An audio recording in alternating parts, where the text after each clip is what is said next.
दर्शक हो, आता पाहणार आहोत एक विशेष बातमी।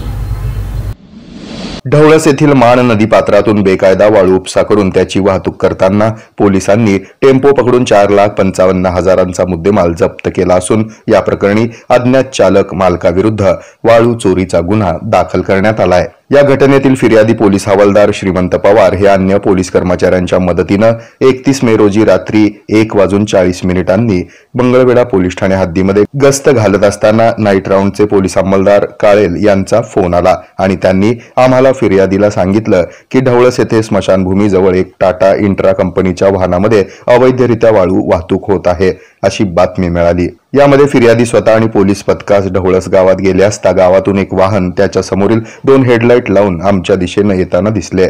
यावेळी फिर्यादीला वाळू वाहतुकीचा संशय आल्यानं वाहन बाजूला थांबवलं। यावेळी वाहनातील चालक हा अंधाराचा फायदा घेऊन तेथून पळून गेला।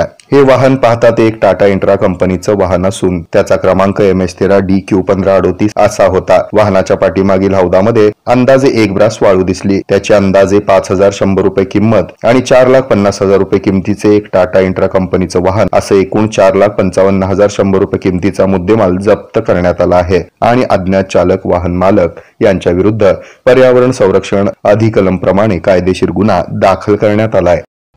हे आहे मेट्रोकास्ट केबल नेटवर्क आणि आपण पाहत आहात द न्यूज